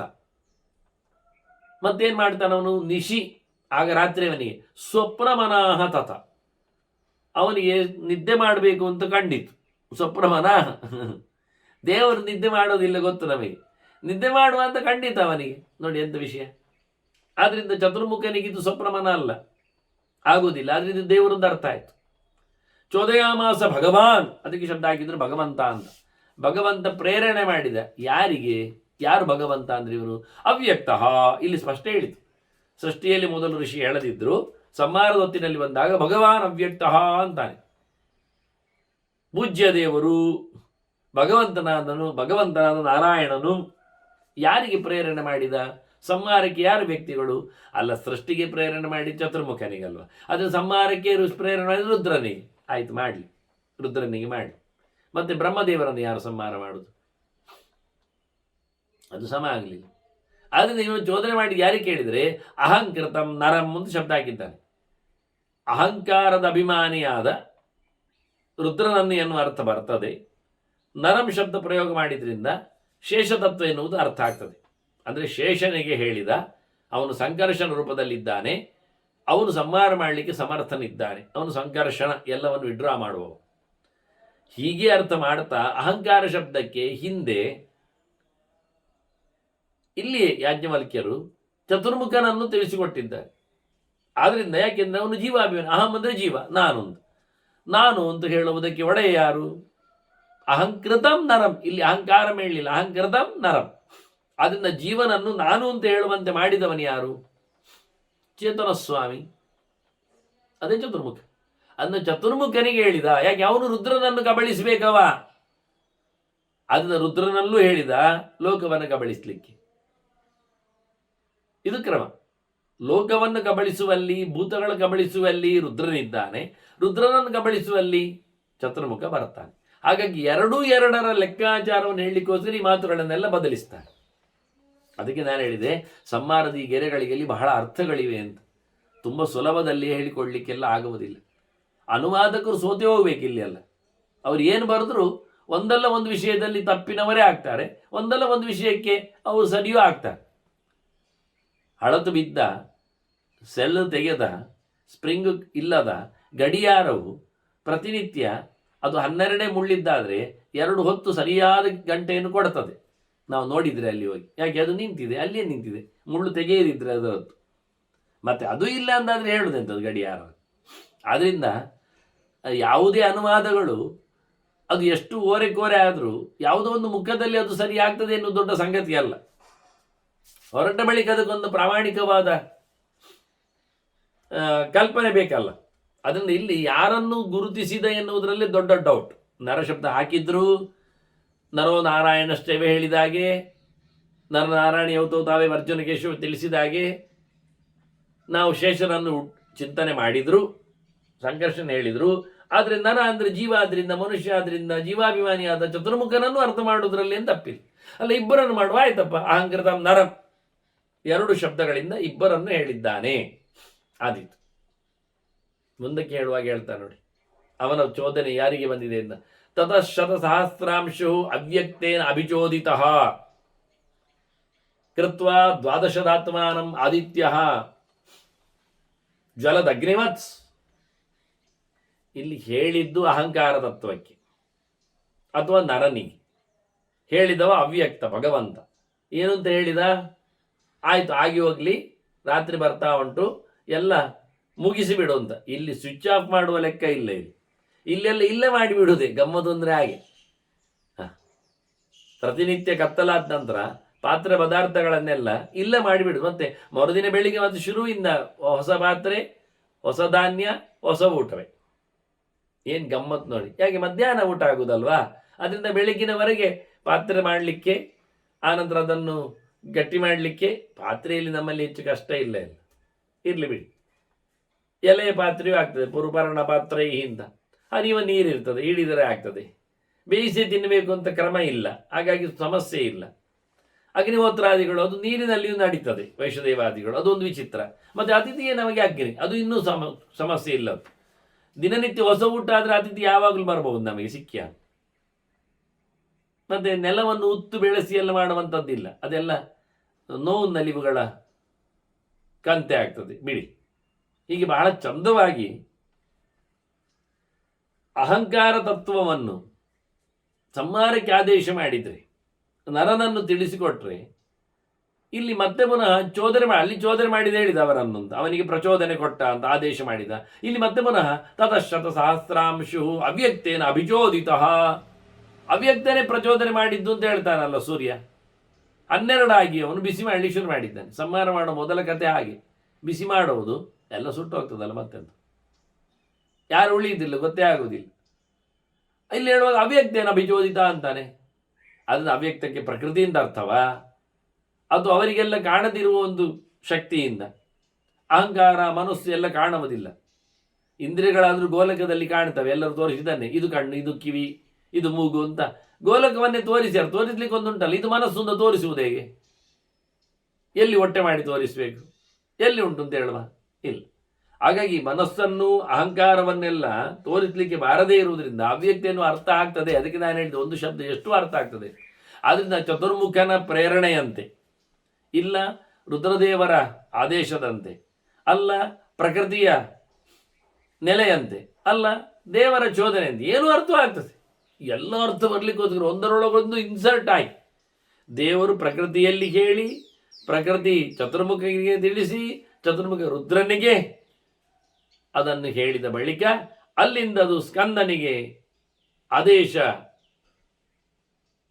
ಹರಡ್ಲಿಕ್ಕೆ ಹೋಗಿ ಲೋಕದಲ್ಲಿ ಅದು ಸೂರ್ಯನಿಗೆ ಸಿಕ್ಕಿತು. ಸೂರ್ಯ 12 ಆಗ್ತಾನಂತೆ ನೋಡಿ. ಏಕಪ್ರಕಾರದಲ್ಲಿ 12 ಬರುವುದಲ್ಲ, ಅವನೇ 12 ಆಗುವುದು. 12 ಮಾಡಿಕೊಂಡವ ಭಯಂಕರವಾಗಿ ಉರಿತಾನೆ. ಚತುರ್ವಿಧಂ ಪ್ರಜಾಜಾತಂ ನಿರ್ದಹತಿ ಆಶು ತೇಜಸ. ತನ್ನ ಭಯಂಕರವಾದ ತೇಜಸ್ಸಿನಿಂದ 4 ಪ್ರಕಾರದ ಈ ಲೋಕವನ್ನು ಮುಗಿಸ್ತಾನೆ. ನೆಲ ಒಡೆದು ಬಂದಿರತಕ್ಕ ಉದ್ಭಿಜ್ಜಗಳು, ಮರಮಟ್ಟಗಳು ಮುಗಿದೋಯ್ತು. ಅವುಗಳು ಉರುವಲುಗಳು ಒಣಗ್ತಾವೆ. ಒಂದು ಮಳೆ ಇಲ್ಲಾದ್ರೇನೆ ಒಣಗ್ತದೆ. ಇನ್ನು ಹೇಗಿರಬೇಡ, ಒಣಗಿದಂತ ಅದು ಕಡ್ಡಿ ಉರುವಲ್ವೇ ಬೆಂಕಿದಾಗಿದ್ರೆ ಹಸಿಯೇ ಸುಟ್ಟು ಹೋಗ್ತದೆ, ಇನ್ನಂತ ಹೇಳುವ. ಅದರೊಟ್ಟಿಗೆ ಮೊಟ್ಟೆ ಹೊಡೆದು ಬಂದವುಗಳು, ಪಕ್ಷಿ ಪ್ರಪಂಚಗಳು. ಏನು ಅದ್ಭುತ ರೀ, ಏನು ವಿಚಿತ್ರ. ಕಲರ್ ಒಂದು ಆಯ್ತಲ್ಲ, ಬದುಕಿನ ಕತೆ ಆಯ್ತಲ್ಲ. ಒಂದು ಸಣ್ಣ ಹಕ್ಕಿ, ಇತ್ತೀಚೆಗೆ ಅದರ ವರದಿ ಬಂದಿದೆ, ಒಂದು ಗೇಣುದ್ದದ ಹಕ್ಕಿ 6,000 ಕಿಲೋಮೀಟರ್ ಹೋಗಿದೆ ಈ ದೇಶದಿಂದ ಆಫ್ರಿಕಾಕ್ಕೆ. ಹೋಗಿದೆ ಅಂದರೆ ಸಮುದ್ರದ ಮೇಲೆ ಹಾರಿಕೊಂಡು, ರೆಸ್ಟ್ ಇಲ್ಲ. 6 ದಿನ ಹಗಲು ರಾತ್ರಿ ಎನ್ನದೇ ದಿನ 1000 ಕಿಲೋಮೀಟರ್ ದಿನ ಸಾಗುತ್ತಾ 6ನೇ ದಿನದಲ್ಲಿ, 6 ದಿನದ ನಂತರದಲ್ಲಿ ಅಲ್ಲಿದೆ ಅದು. 6,100 ಕಿಲೋಮೀಟರ್ ಇವತ್ತು ರೆಕಾರ್ಡ್ ಅಂತೆ. ಪಕ್ಷಿ ಪ್ರಪಂಚದಲ್ಲಿ ವಲಸೆ ಹೋದ ಹಕ್ಕಿಗಳಲ್ಲಿ ಅದು ಪುಟ್ಟ ಹಕ್ಕಿ, ಗೇಣುದ್ದದ ಹಕ್ಕಿ. ನಾವು ತಿಳ್ಕೊಳ್ಳೋದು ದೊಡ್ಡ ದೊಡ್ಡವರಿಗೆ ಮಾತ್ರ ಎಲ್ಲ ಸಾಧನೆ ಆಗ್ತದೆ. ಅಲ್ಲಪ್ಪ, ಪುಟ್ಟವರಿಗೂ ಸಾಧನೆ ಮಾಡಲಿಕ್ಕೆ ಬರ್ತದೆ, ಆಗ್ತದೆ ಅಂತ ತೋರಿಸ್ತದೆ ನೋಡಿ.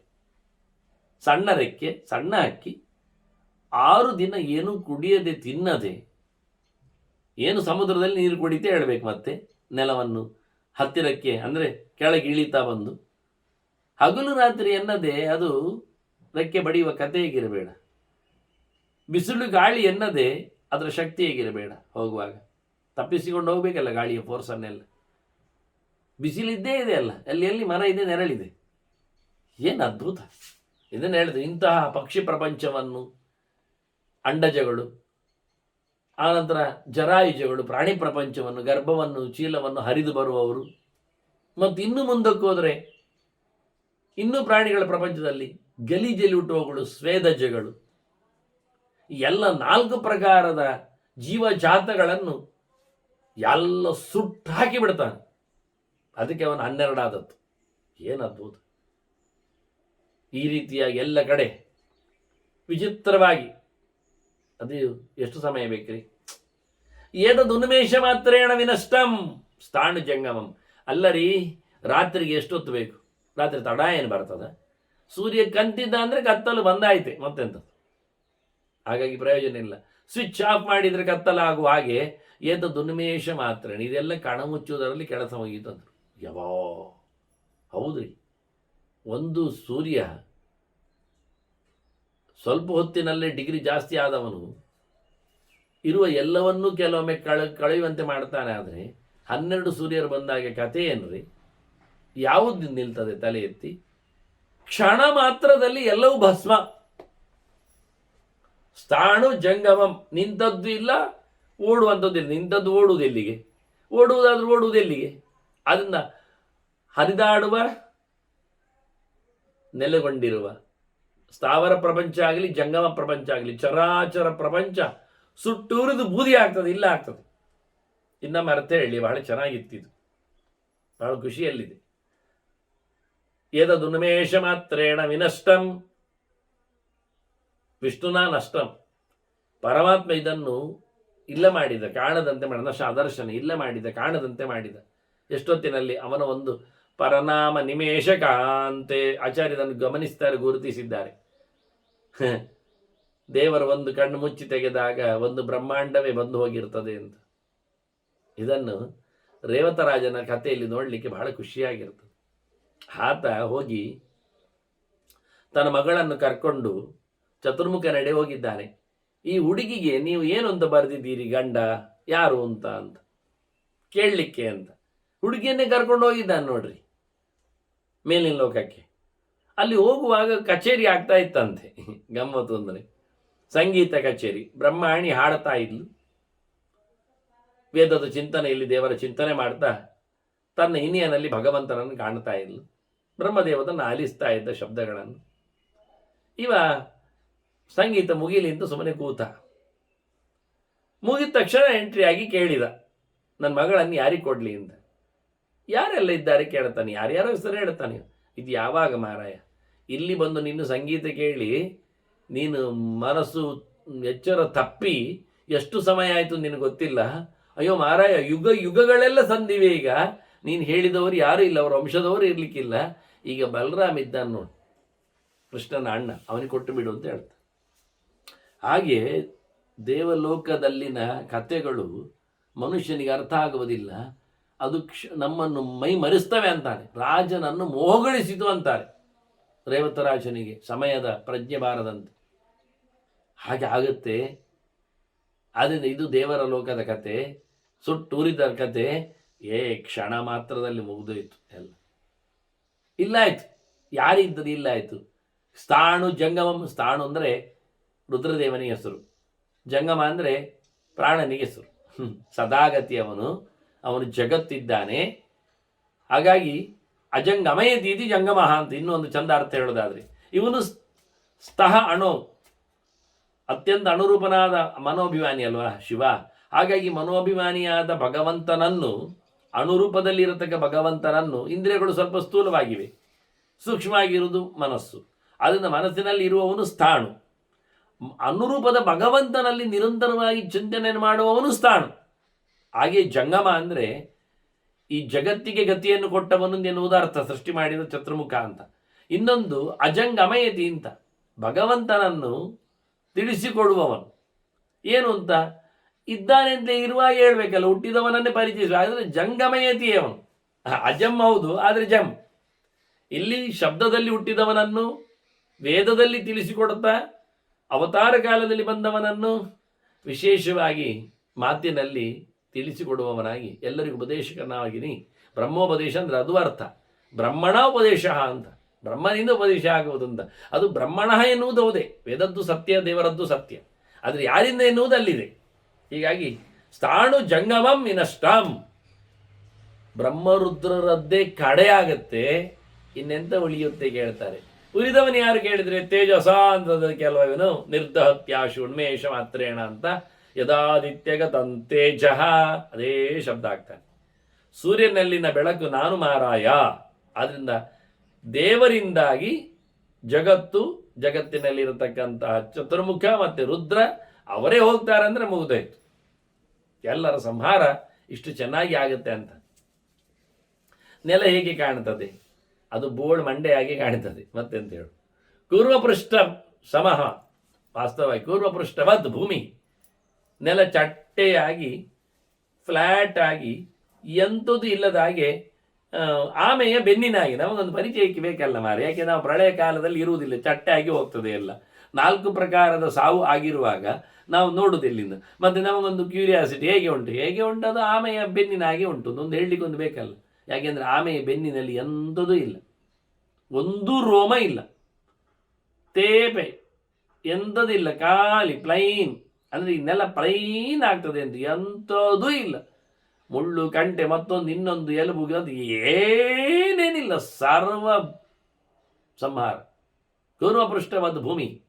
ಮತ್ತೆ ಭಯಂಕರವಾದ ಫೋರ್ಸಿನಲ್ಲಿ ಅಂಬಸಾ ಪೂರೈತಿ. ಈ ನೆಲ ಪೂರ್ತಿ ನೀರಿನಿಂದ ತುಂಬಿ ಹೋಗ್ತದೆ.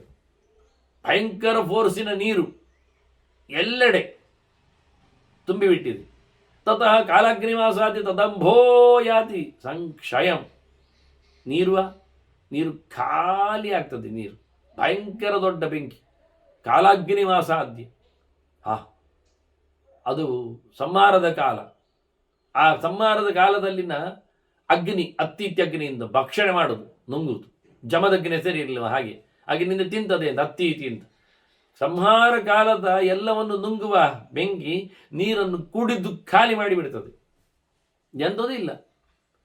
ಮತ್ತೆ ಆ ಬೆಂಕಿಯನ್ನು ಊಷ್ಮಾಣಂ ಸರ್ವಭೂತಾನಾಂ ಸಪ್ತಾರ್ಚಿಷಂ ಅಥ ಅಂಜಸ ಭಕ್ಷಯಾಮಾಸ ಭಗವಾನ್ ವಾಯು ಅಷ್ಟಾತ್ಮಕ ಬಲಿ. 7 ನಾಲಿಗೆಯಲ್ಲಿ ಕಬಳಿಸಿ ನಿಂತ ಈ 7 ಸಮುದ್ರದ ಕೇಳಿದ್ದು ಹಿಂದೆ ಎಲ್ಲವನ್ನು ಇಲ್ಲ ಮಾಡಿದ ಅತ್ಯಂತ ಬಿಸಿಕರವಾದ ಈ 7 ನಾಲಿಗೆಯವನನ್ನು, ಬೆಂಕಿಯನ್ನು 8 ರೂಪದಿಂದ ಪ್ರಾಣತತ್ವ ನುಂಗಿ ಹಾಕ್ತಾ ಉಂಟು ನೋಡಿ. ವಾಯು, ಗಾಳಿದೇವ ಆ ಬೆಂಕಿಯನ್ನು ನಂದಿಸಿಬಿಟ್ಟಿದ್ದಾನೆ. ಹೇಗದು? ವಿಚ್ಚರನ್ ಅಮಿತ ಪ್ರಾಣ ತೀರಿಯ ಗೂರ್ಧ್ವಮದಸ್ತತ ಅಂತ ಮೇಲೆ ಕೆಳಗೆ ಅಡ್ಡ ದಿಡ್ಡಿ ಗಾಳಿ ಹಾಯಿಸಿ ಬಿದ್ದು ಬೆಂಕಿಯನ್ನು ಎಬ್ಬಿಸುವುದು ಒಂದೇ ಕಡೆಯಲ್ಲಿ ಗಾಳಿ ಬಂದರೆ, ಬೆಂಕಿಯನ್ನು ಮಲಗಿಸುವುದು 2 ಕಡೆಯಿಂದ ಗಾಳಿ ಬಿದ್ದರೆ, ಬೆಂಕಿಯನ್ನು ಸರ್ವಾತ್ಮನ ಇಲ್ಲ ಮಾಡಲಿಕ್ಕೆ ಅಡ್ಡಾದಿಡ್ಡಿಯಾಗಿ ಗಾಳಿ ಬೀಸಬೇಕು. ಎಲ್ಲಿಂದ ಇಲ್ಲ, ಸಿಕ್ಕಾಬಟ್ಟೆಯಲ್ಲಿಂದಲೂ ಗಾಳಿ ಬಂದರೆ ಬೆಂಕಿ ನಂದಿ ಹೋಗಿಬಿಡ್ತದೆ. ಹಾಗಾಗಿ ವಾಯು ಭಾರಿ ಜೋರಿದೆ, ಭಯಂಕರದ ಸ್ಪಿರಿಟ್ ಪ್ರಾಣ. ಹಾಗಾಗಿ ಅದು ಮೇಲೆ ಕೆಳಗೆ ಅಡ್ಡಾದಿಡ್ಡಿಯಾಗಿ ಸಂಚಾರ ಮಾಡಿ 7 ನಾಲಿಗೆಯ ಬೆಂಕಿಯನ್ನು 8 ಬಗೆಯ ಗಾಳಿ, 8 ಬಗೆ ಅಂತಾರೆ ನೋಡಿ. ನಮಗೆ ಅರ್ಥ ಆಗುವುದಿಲ್ಲ ಏನದು 8 ಬಗೆ ಅಂತ. 8 ದಿಕ್ಕುಗಳಲ್ಲಿ ಬೀಸಿದ್ದು ಅಂತ ಅರ್ಥ ಮಾಡುವ, ಮತ್ತೆಂತ ಮಾಡೋದು ನಾವು? 10 ದಿಕ್ಕು ಆಗುವುದಿಲ್ಲ, ಉಂಟಪ್ಪ ಇರಲಿ 8ಕ್ಕೆ ಅಂತ. ಅಷ್ಟೂ ದಿಕ್ಕುಗಳಲ್ಲಿ, ಅಷ್ಟು ರೂಪಗಳಿಂದ ಸಂಹಾರ ಮಾಡುವ ಅಷ್ಟ ಅಂದರೆ ಅಷ್ಟ ಆತ್ಮಕ ಅಂದರೆ ಆ ಅಷ್ಟ ಶಬ್ದಕ್ಕೆ ದಶ ಶಬ್ದ ಇದ್ದಾಗೆ ಅಶ್ನುತೆ ಅಂತ ಅರ್ಥ ಉಂಟು, ವ್ಯಾಪ್ತ ಅಂತ ಅರ್ಥ. ಹಾಗಾಗಿ ಎಲ್ಲ ಕಡೆ ತುಂಬಿ ತುಳುಕಿದ ಅಂತ ಅರ್ಥವನ್ನು ಮಾಡಲಿಕ್ಕೆ ಬರ್ತದೆ. ಇಲ್ಲಿ ಅದರಲ್ಲಿಯೂ ಪ್ರಾಣನ ಒಳಗೆ ಭಗವಂತನ ಫೋರ್ಸ್ ಹೇಳಲಿಕ್ಕೆ, ಗಾಳಿ ಒಳಗೆ ಪ್ರಾಣ, ಪ್ರಾಣನೊಳಗೆ ಭಗವಂತನ ಫೋರ್ಸ್ ಹೇಳಲಿಕ್ಕೆ ಆ ಶಬ್ದ ಪ್ರಯೋಗ ಮಾಡುವಾಗ ಭಕ್ಷಯಾಮಾಸ ಭಗವಾನ್ ವಾಯು ಅಷ್ಟಾತ್ಮಕ ಬಲಿ ವಿಚರನ್ ಅಮಿತ ಪ್ರಾಣ ಅಂತ ಅದನ್ನು ಪ್ರಾಣ ಹೇಳಬೇಕು, ಬಲದ ದೇವತೆ ತಿಳಿಸಬೇಕು, ಗಾಳಿಯಿಂದ ಹೇಳಲಿಕ್ಕೆ ವಾಯು ಹೇಳಬೇಕು, ಅದರೊಟ್ಟಿಗೆ ಭಗವಂತನನ್ನು ಹೇಳಿ. ಆದರೆ ಸಂಹಾರದಲ್ಲಿ ಅಲ್ಲಲ್ಲಿ ಇರತಕ್ಕ ಪದಾರ್ಥಗಳಲ್ಲಿ ಅವನಿದ್ದಾನೆ ಎನ್ನುವುದು ಸತ್ಯ. ಇದನ್ನು ಕೊನೆಯಲ್ಲಿ ಹೇಳುವಾಗ ಹೇಳ್ತಾರೋ, ಯಶಾತಿ ವ್ಯಕ್ತಿತ್ವ ರಾಶನ್ ವಿಭೂತಿ ಅನುದರ್ಶಿತ ಅಂತ, ಇವೆಲ್ಲ ವಿಭೂತಿಗಳಲ್ಲಿ ಬರ್ತದೆ ಅಂತ. ಇಲ್ಲೆಲ್ಲ ವಿಷ್ಣು ಭೂತಿ ಉಂಟು, ವಿವಿಧತೆಯ ಭೂತಿ ಇದೆ, ಪ್ರಕಾರವಾಗಿ ನಿಂತಿದ್ದಾನೆ, ವಿಲಕ್ಷಣನಾಗಿದ್ದಾನೆ ಅಂತ. ಈ ಗಾಳಿಯನ್ನು ಆಕಾಶ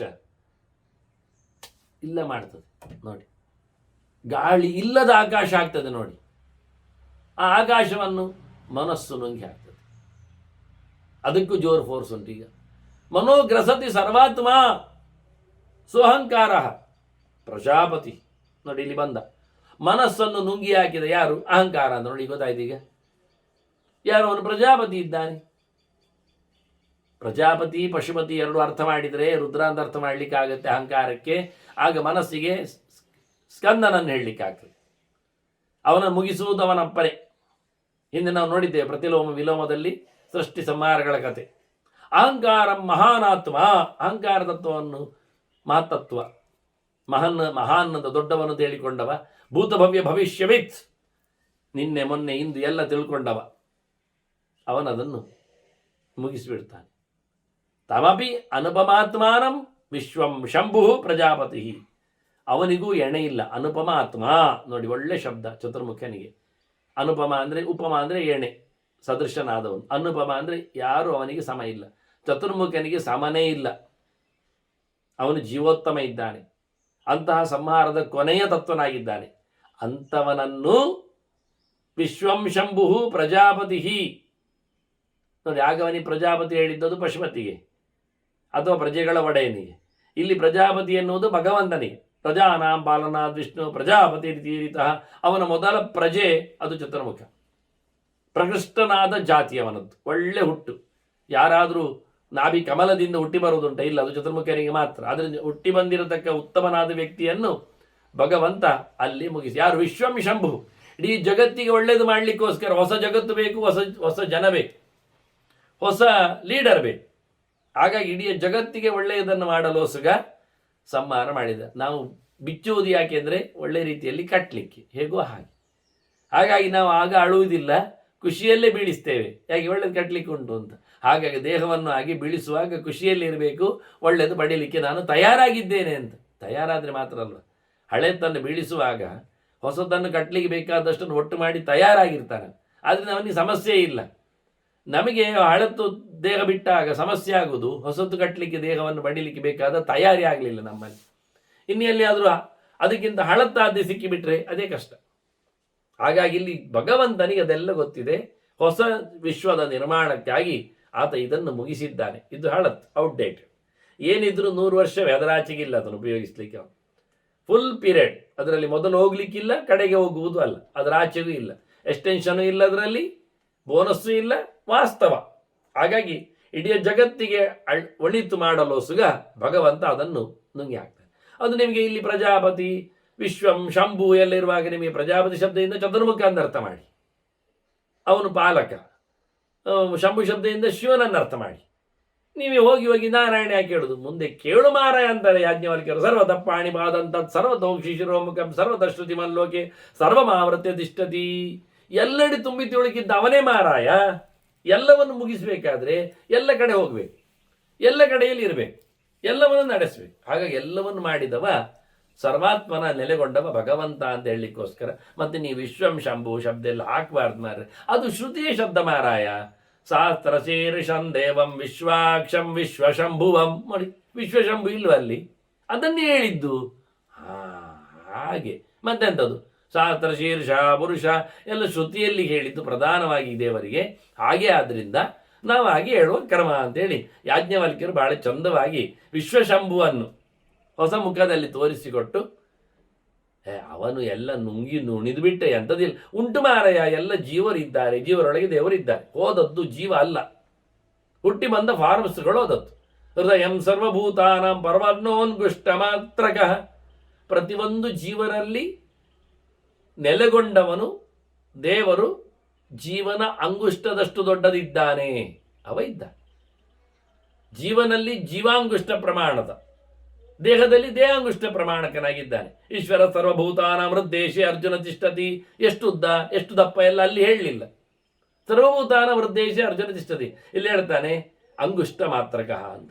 ಜೀವನೊಳಗೆ ದೇವರಿದ್ದಾಗ ಜೀವನ ಅಂಗುಷ್ಟದಷ್ಟಿದ್ದಾನೆ, ಹೆಬ್ಬೆರಳಿನಷ್ಟು. ಜೀವ ಅಣು, ಅವನ ಹೆಬ್ಬೆರಳಷ್ಟು ಇರಲಿಕ್ಕಿಲ್ಲ, ಅಷ್ಟು ಸಣ್ಣ ದೇವರು. ದೇಹ ಇದ್ದಾಗ ಅದು ಆನೆಯ ದೇಹ ಆದರೆ ಅದರ ಅಂಗುಷ್ಟ ದೊಡ್ಡದಿರ್ತದೆ, ಅಷ್ಟು ದೊಡ್ಡದಿರ್ತಾನೆ. ದೇಹದಲ್ಲಿ ಇರುವ ಲೆಕ್ಕ ಬೇರೆ, ಜೀವನದಲ್ಲಿ ಇರುವ ಲೆಕ್ಕ ಬೇರೆ. ಎರಡು ಪ್ರಕಾರದಲ್ಲಿ ದೇವರಿದ್ದಾರೆ. ಈಗ ದೇವರು ನುಂಗಿ ಏನು ಆಗುವುದಿಲ್ಲ. ಅನುಗ್ರಸತಿ ಅನಂತೋ ಹಿ ಮಹಾತ್ಮ ವಿಶ್ವಂ ಈಶ್ವರ. ಒಂದೊಂದರ ಪ್ರಕಾರ ನುಂಗ್ತಾ ಇದ್ದಾನೆ. ಹಾಗೆ ನಾವು ಲಾಡು ತಿನ್ನುವಾಗ ಬಾಯಿ ಊರೂಟು ಮಾಡಿ ಗುಳುಂ ಮಾಡ್ತೇವೆ. ಚಕ್ಕುಲಿ ತಿಂದಾಗ ಬಾಯಿಯನ್ನು ಸಣ್ಣದು ಮಾಡಿ ಉದ್ದದಲ್ಲಿ ತಿಂತೇವೆ, ತುಂಡರಿಸಿ. ಹೇಗೆ ಬೇಕೋ ಹಾಗೆ. ಕ್ಯಾರಗಡ್ಡಿ ತಿನ್ನುವಾಗ ಅಥವಾ ನೂಡಲ್ಸ್ ತಿನ್ನುವಾಗ ಅವರು 2 ಕೋಲಲ್ಲಿ ಕಂಡಾಬಟ್ಟೆ ಒದ್ದಾಡಿ ಬಾಯಿ ತುಂಬ ಅದನ್ನು ಚೇರಂಟೆಗಳು ಅಲ್ಲಾಡಿದಾಗಿ ತಿಂತಾರೆ. ಪಾಯಸ ತಿಂದಾಗ ಅದು ಕೆಲವರು ಮಣಿಗಂಟಿನವರೆಗೂ ನೆಕ್ತಾರೆ ಕೊನೆಗೆ.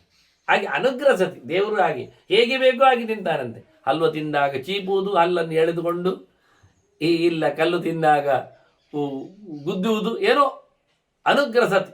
ಸೊತ್ತಿನ ಪ್ರಕಾರದಲ್ಲಿ ದೇವರು ಆದಾಗಿ ಹತ್ತಿರದಲ್ಲಿ ನುಂಗ್ತಾ ಇಷ್ಟ ಆಗಿ ದೇವರು ಅನಂತವಾಗಿದ್ದಾನೆ. ಅವನಿಗೆ ಕನೆ ಇಲ್ಲ. ನೀವು ಹೇಳೋದು ಇನ್ಯಾರಿದ್ದಾರೆ? ಇಲ್ಲ, ಅವನು ಅಂತ ಇಲ್ಲದವ, ಅವನಿಗೆ ಕನೆ ಇಲ್ಲ, ಅವನು ಅನಂತೋಹಿ. ಮತ್ತೆ ಮಹಾತ್ಮ ಭಯಂಕರ, ಎಲ್ಲೆಡೆ ತುಂಬಿದ್ದಾನೆ. ವಿಶ್ವಂ ಈಶ್ವರ, ಇಡೀ ಜಗತ್ತಿಗೆ ಒಡೆಯನಾಗಿ ಮತ್ತೊಂದು ಜಗತ್ತನ್ನು ತರಲಿಕ್ಕೆ ತಯಾರಿದ್ದ. ಹಾಗಾಗಿ ತತಃ ಸಮಭವತ್ ಸರ್ವಂ ಅಕ್ಷರಂ ಅವ್ಯಯಂ ಅವರಣಂ ಅಕ್ಷಯಾವ್ಯಯಂ ಅವರಣಂ. ಹಾಗಾಗಿ ಎಲ್ಲವೂ ಭಗವಂತನಲ್ಲಿ ನೀಲಗೊಂಡಿತು. ಸಮಭವತ್, ಪರಮಾತ್ಮನಲ್ಲಿ ಎಲ್ಲವೂ ನೆಲೆಗೊಂಡಿದೆ. ಆದರೆ ಯಾವುದು ಸಹ ಸರ್ವಾತ್ಮನ ಸತ್ತಿಲ್ಲ. ಸೂಕ್ಷ್ಮ ರೂಪದಲ್ಲಿ ಎಲ್ಲವೂ ಇದೆ. ಪಂಚಭೂತಗಳು ಸೂಕ್ಷ್ಮಾಣು ರೂಪದಲ್ಲಿವೆ. ಆದ್ದರಿಂದ ಸಂಹಾರ ಅಂದ ತಕ್ಷಣ ರೂಪಗಳ ವಿಕಾರಗಳ ಸಂಹಾರ, ರೂಪಗಳ ನಾಶ. ಅದನ್ನು ಭೂತ ಭವ್ಯ ಭವಿಷ್ಯಾಣಂ ಸ್ರಷ್ಟಾರಂ ಅನಘಂ ತತ. ಮುಂದೆ ಬರತಕ್ಕ ಎಲ್ಲ ಜಗತ್ತಿನ ಸೃಷ್ಟಿಕರ್ತರು, ಹಿಂದಿನ ಸೃಷ್ಟಿಕರ್ತರು, ಈಗ ಇರುವುದಕ್ಕೆಲ್ಲ ಅವನೇ. ಆದ್ದರಿಂದ ಅವನೇ ಸ್ವಾಮಿ, ಅವನೇ ಮಾಡ್ತಾರೆ ಸಂಹಾರ. ಸೃಷ್ಟಿ ಮಾಡಿದವನೇ ಸಂಹಾರ ಮಾಡೋದ್ರಿಂದ ನಾಚಿಕೆ ಪಡಲಿಕ್ಕಿಲ್ಲ, ಪಾಪ ಬರೋದಿಲ್ಲ. ನಾನು ಚಿತ್ರ ಬರದೆ ಹರಿದಾಕಿದೆ ಅಂದ ತಕ್ಷಣ ನನಗೆ ಬೈತಾರೆ ಯಾರಾದರೂ? ಇಲ್ಲ, ಅದು ನಾನೇ. ಹಾಗೆ ಈ ಜಗತ್ತನ್ನು ಮುಗಿಸಿದ್ದು ಭಗವಂತ, ಆದ್ದರಿಂದ ಅವನಿಗೆ ಪಾಪ ಎಲ್ಲ ಹೇಳಬೇಡಿ ಅಂತೇಳಿ ಬಹಳ ಚಂದವಾಗಿ ಭಗವಂತನ ಈ ಸಂಹಾರದ ವ್ಯಾಪಾರದ ಬಗ್ಗೆ ಒಂದು ಸಣ್ಣ ನೋಟವನ್ನು ಕೊಟ್ಟಿದ್ದಾರೆ. ಅದರ ವೈಭವದ ಕತೆ ತಿಳಿಸಿಕೊಟ್ಟೆ. ಇನ್ನು ಮುಂದಕ್ಕೆ ಇದರ ಅಧಿಭೂತ ಅಧಿದೈವ